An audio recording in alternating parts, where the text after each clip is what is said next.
우리 어제 주일 새벽 본문까지 해서 사무엘하 24장 전체를 한 흐름으로 함께 나누시겠습니다. 사무엘하 24장에는 우리 읽지 않은 앞에 본문에는 다윗이 하나님 앞에서 행했던 두 번째 커다란 범죄가 기록되어 있습니다.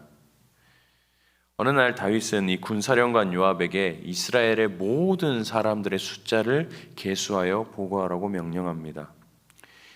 이것은 전쟁에 일어날 경우를 대비해서 군대의 숫자를 파악하고 자기의 명령을 따르는 사람이 얼마나 되는지 알고자 하는 마음이었습니다.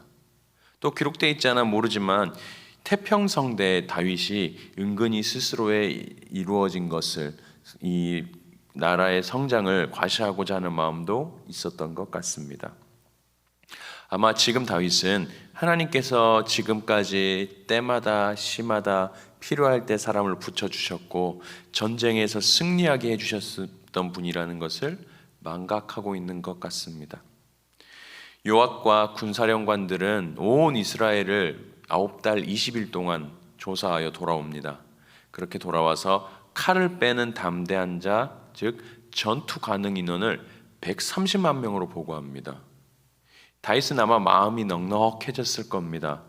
130만 대군이면 주변 어느 나라와 전쟁을 해도 능히 감당할 수 있는 실로 어마어마한 숫자입니다. 솔직히 인간의 생각으로만 보면 하나님 없어도 전술만 잘 짜면 웬만한 나라는 구워 삶을 수 있을 만한 대단한 군사력을 지금 이스라엘이 가지고 있는 겁니다. 게다가 또 다윗이 누구고 요압이 누굽니까? 백전노장, 전쟁에서 뼈가 굵은 사람들입니다. 이 부분을 묵상하면서 저를 한번 생각해 봤습니다. 우리는 어떠신지요? 우리가 좌우를 둘러볼 때에 누군가 나를 도와줄 사람들이 많고, 또 통장에 잔고가 많고, 또 내가 가진 능력이 많으면 솔직히 기도하지 않아도, 하나님의 능력이 없어도 내가 무엇인가를 할 수 있을 것 같은 생각들, 또 내 안에 넉넉함들이 생기는 것을 발견할 때가 있습니다. 그런데 일을 마치고 난 이 다윗의 마음이 어쩐지 시원하지 않아요. 130만 대군이라는 굉장히 넉넉한 이 숫자를 들었음에도 불구하고 다윗의 마음이 시원치가 않습니다. 어딘지 모르게 찝찝합니다. 우리가 어떤 일을 하거나 하나님 앞에 나와서 예배하거나 가만히 앉아 있을 때에 내 삶에 전혀 문제가 없음에도 불구하고, 내 주변에 문제가 전혀 없이 형통함에도 불구하고 내 가운데 어떤 찝찝함이나 내 마음속에 알 수 없는 불안감이 들 때는 당장 하나님 앞에 앉아서 내 안에 있는 것을 성령님 조명해 주십시오라고 여쭈어야 합니다. 오늘 다윗이 마음을 가만히 들여다보니까 이 찝찝함이 보통 문제가 아니라는 걸 깨닫습니다. 그리고 성령께서 책망하는 소리를 듣는데요, 곧 이 인구조사가 내가 잘못했구나라는 것을 깨달아요. 이 인구조사는 단순한 이 어떤 숫자 노름을 뛰어넘어서 나라의 주권자로서 이 모든 일이 하나님을 신뢰하지 않은 자신의 범죄였다는 것을 깨닫게 됩니다. 근데 다윗이 참 대단한 것은 뭐냐면, 잘못을 깨달으면 다윗은 곧바로 하나님 앞에 회개하는 사람이었습니다. 언제나처럼 하나님 앞에 사죄의 기도를 드리기 시작합니다. 이렇게 기록되어 있습니다. 여호와여, 종의 죄를 사하여 주옵소서. 내가 심히 미련하게 행하였나이다라고 회개해요. 그런데 우리가 얼핏 보면 이 다윗 혼자의 잘못 같은 이 잘못이 다윗의 잘못은 아니었습니다. 모든 일이 이스라엘 전체 이 민족의 타락으로 생긴 일이었습니다. 그들을 깨달아 돌이키게 하시려는 하나님의 작정이셨습니다. 사무엘하 24장 1절에 보면 이렇게 기록이 되어 있어요. 여호와께서 다시 이스라엘을 향하여 진노하사 치시려고라고 되어 있어요. 다윗을 격동시켰다. 하나님이 다윗을 격동시킨 거예요. 뭐 하시려고요? 이스라엘을 치시려고. 왜 치시려고요? 돌이키시려고. 이 문제가 다윗 혼자만의 문제가 아니라는 거죠. 뭐라고 기록이 돼 있지 않아서 잘 모르지만 이스라엘 전체가 지금 하나님 앞에서 타락했고 하나님이 기뻐하시지 않는 어떤 일을 벌이고 있는 상황인 겁니다. 이 일에 다윗이 통로가 된 거예요. 보면 우리 안 좋은 일에 안 좋은 통로로 이용되는 사람들이 종종 있습니다. 좋지 않은 일에 도구로 사용되는 사람들이 종종 있어요. 참 안타깝습니다. 어쨌든 이 다윗의 회개를 들으신 하나님께서 갓 선지자를 다윗에게 보내요. 그리고 세 가지 선택지를 줍니다. 첫 번째는 이스라엘의 7년 기근을 당할 것인가, 두 번째 아니면 석 달간 원수에서 쫓길 것인가, 세 번째 사흘간 전염병이 온 나라에 돌 것인가, 셋 중에 하나를 고르라고 합니다. 그냥 하나님이 회개했으니까 그래, 회개했으니까 이제 너 그렇게 하면 안 돼 라고 말하면 좋을 텐데, 꼭 신앙의 사람들, 꼭 특별히 선택한 사람들에게는 하나님 그냥 넘어가지 않는 경우가 참 많아요. 오늘 다윗에게 그런 것 같습니다. 기대가 많은 사람들, 하나님의 마음이 깊이 들어가 있는 사람들에게는 어떤 잘못을 했을 때 그냥 쉽게 안 넘어가는 경우가 있습니다. 오늘 이스라엘과 다윗이 그래요. 다윗은 사람 손에 빠지느니 하나님 손에 맡겠다고 해서 3일간 온 이스라엘에 전염병이 도는 걸 선택하죠. 결국 성경 보니까 그 아침부터 전염병이 내렸다 그래요. 그 아침에 전염병이 내려서 온 이스라엘에 3일 동안 7만 명이 죽었다고 합니다. 3일간 7만 명이 죽었으면 사실 어마어마한 거죠.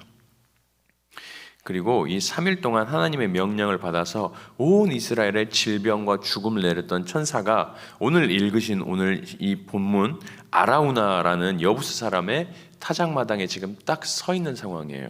왜 서 있냐면 온 이스라엘을 치고 이제 예루살렘까지, 다윗이 있는 예루살렘까지 치려고 손을 들고 있는 상황입니다. 이때 하나님이 천사의 손을 딱 멈추세요. 딱 멈추면서 갓 선지자를 통해 이렇게 말합니다. 아라우나의 타작마당에서 여호와를 위해 제단을 쌓으소서라고 합니다. 이 말에 즉시 순종을 해요.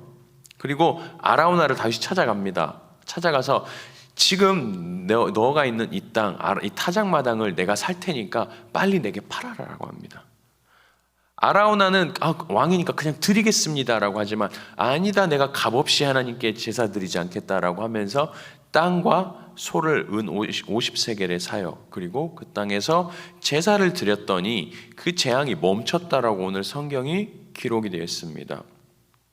오늘 본문은요, 회개와 예배의 중요성을 보여주는 본문입니다. 실수하고 잘못했지만 회개한 다윗이 예배를 드리니까 재앙이 그쳤다라는 내용인데, 이 장면에요, 우리 대단히 중요한 메시지가 숨어 있습니다. 우리가 어떤 잘못을 하면은, 하나님 앞에 죄를 지으면 우리 안에 뭐가 생깁니까? 죄책감이라는 게 생기죠. 이 죄책감의 대단히 큰 특징 중에 하나가 뭐냐면 하나님 앞에 나올 수 없다는 거예요. 내가 또 하나님의 죄를 지었구나. 이거 또 잘못했구나. 이거 하나님 앞에 안 하려고 했는데 이게 내가 또 지었구나.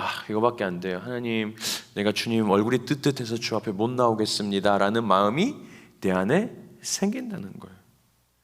죄는요, 하나님 앞에 나올 수 없게 하는 힘이 있어요. 죄를 지은 상태로 하나님 앞에 나오기가 힘들어요. 이게 사실입니다. 하나님은 거룩하신 분이기 때문에 하나님 앞에 나올 수 없다는 두려움이 우리 안에 있어요. 특별히 기도의 자리뿐 아니라 예배의 자리로 나오는 게 참 쉽지가 않아요. 죄나 내 안에 어떤 상처가 있으면 첫 번째 딱 보면 뭐가 되면 예배 자리 나오기가 싫어져요. 교회 안 나오는 사람 전화해보면 바빠서 그러기도 하지만 뭔가 내 삶 가운데 하나님이 기뻐하시는 것이 가득해 있을 경우가 또 있어요.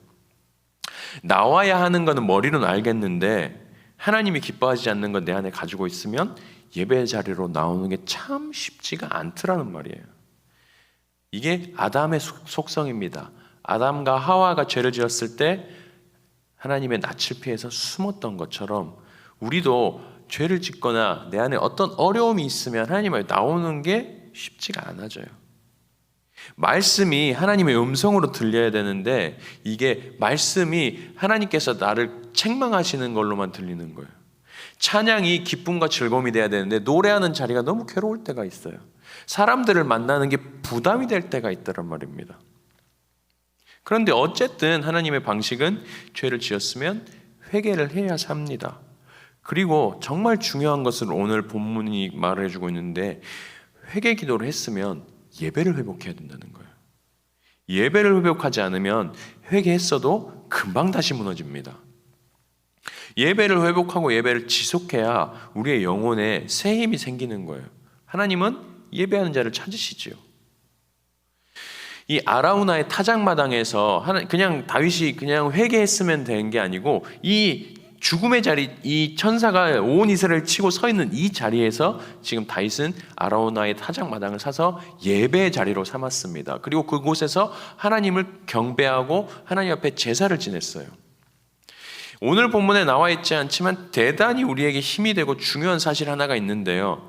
예배하는 자에게는요, 이 회개 후에 예배하는 자에게는 그 자리를 통해서 하나님이 이 회개했으니까, 너는 죄를 지었으니까 이제 너는 여기서 끝났어라고 말을 하지 않고요, 회개하고 예배하는 자에게는 이 자리를 축복의 자리로 하나님이 만들어 주신다는 사실이 성경에 기록이 되어 있습니다. 어디에 기록이 되어 있냐면 역대하 3장 1절을 보면, 제가 읽어드릴게요. 이렇게 기록이 되어 있습니다. 솔로몬이 모리아산에서 여호와전 건축하기를 시작하니 그곳은 전에 여호와께서 그의 아버지 다윗에게 나타나신 곳이요 여부스 사람 오르난의 타작마당에서 다윗이 정한 곳이라 라고 되어 있습니다. 오르난은 히브리식 표기인데요, 이거를 여부스식으로 말하면 아라우나예요. 무슨 말이냐면요, 이 죽음의 자리, 저주의 자리에서 다윗이 여기에다가 단을 세우고 예배를 드렸습니다. 이 자리가 나중에 어디가 되냐면 솔로몬 성전의 자리가 된다는 거예요. 하나님이 이 자리를, 이 저주의 자리를 솔로몬 성전, 그 영광의 자리로 바꿔주신다는 거예요. 우리는 회개하고 끝나버리는 게 아니고, 회개하고 그 자리에서 예배의 단을 쌓을 때 하나님이 그 아픔과 실패의 자리에서 우리를 영광의 자리로 옮겨가신다는 뜻이에요. 말씀을 정리합니다. 이스라엘의 백성과 타락으로 잘못으로 인해서 다윗이 인구조사라는 잘못된 선택을 하지요. 그것 때문에 나라 전체가 3일간 무서운 전염병으로 고통받습니다. 다윗은 즉시 회개했지만 7만 명이 죽었지요. 그러나 다윗은 그 상황에서 물러앉지 않고요, 아픔의 자리에서 그 자리에 예배의 제단을 쌓았습니다. 우리 신앙에도 높낮이가 있습니다. 업앤다운이 있고, 언제는 뛸 듯이 기쁘고 언제는 동굴로 들어가 숨고 싶을 때가, 가라앉을 때가 있습니다. 예배의 자리가 싫고 예배의 자리를 피하고 싶고, 때로 주님과 교통하는 것이 내게 짐일 때가 있다는 거예요. 그러나 결국 오늘 성경은 우리에게 예배의 회복만이 우리의 살 길이라고 말해주고 있습니다. 하나님은 예배하는 자를 찾으시고 예배하는 자의 삶을 그냥 두지 않으신다는 거예요. 고통의 자리였던 곳을 기쁨과 소망의 자리로 만들어 주십니다. 누구에게요? 예배하는 자에게. 그곳에서 하나님이 우리 마음을 성전 삼아 임재하시고 우리 교회를 생명의 길로 인도하신다라고 해요. 그래서 오늘 아침에 우리 미담의 귀한 지체들도 특히 예배로 하루를 여시는 성도님들의 삶에 하나님의 무한한 사랑과 은혜가 부어지시는 역사가 있으시길 주님의 이름으로 축복합니다. 또 혹시 예배가 버거워지신 분들이 계시다면 예배의 회복을 통해 만지시는 하나님을 경험하시길 축복하고, 또 여전히 한결같이 지금 아침을 깨우며 예배의 자리를 지키는 성도들을 위해 하나님의 놀라운 은총과 축복이 오늘 하루 깊이 함께 하시길 주님의 이름으로 기원합니다.